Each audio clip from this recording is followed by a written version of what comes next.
검찰이 이화영 전 부지사의 불법 대북 송금 혐의에 주목했던 이유는 결국 검찰의 칼끝이 경기도지사였던 민주당 이재명 대표에게 향해 있기 때문입니다.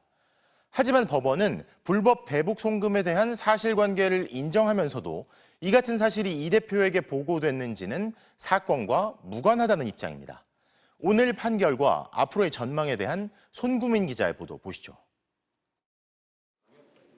이재명 지사 방북 대가부터 스마트팜 지원 사업까지 경기도가 내야 할 비용을 쌍방울이 북한 측에 대신 냈다는 게 검찰의 주장입니다.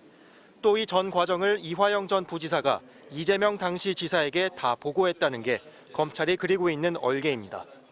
1심 재판부는 일단 대북 송금 800만 달러는 대납한 게 맞다고 인정했습니다. 특히 경기도지사 방북 비용 대납 명목으로 200만 달러가 실제 조선노동당에 전달된 점도 인정했습니다. 그 배경엔 지난 2018년 9월 제3차 남북정상회담 특별수행단에서 경기도지사가 배제된 뒤 이화영 전 부지사가 도지사 방북에 상당한 압박을 받고 있었고 이를 방북 비용 대납으로 해결하려 했다고 판단했습니다. 관건은 이재명 대표가 이 과정을 알았는지 여부입니다. 이화영 전 부지사는 검찰 수사에서 보고했다고 진술했다가 재판정에서 검찰 회유 때문에 한 거짓 진술이었다고 말을 바꿨습니다.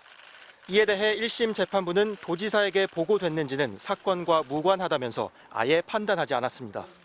검찰은 일단 대북 불법 송금이 인정됐고 특히 도지사 방북 비용인 점이 인정됐다는 데 무게를 두고 있습니다.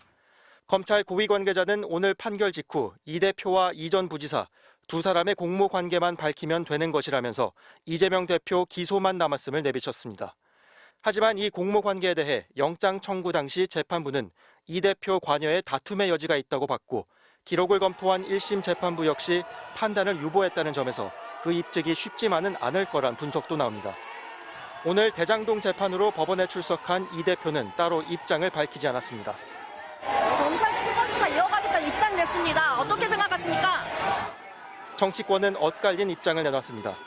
민주당은 검찰 회유와 압박이 폭로된 상황에서 재판부가 검찰 주장을 받아들인 건 납득하기 어렵다고 밝힌 반면 국민의힘은 이 대표에 대한 사법 리스크 우려는 분명한 현재 진행형이라며 이제 모든 초점은 이 대표에게 맞춰져야 할 때라고 밝혔습니다.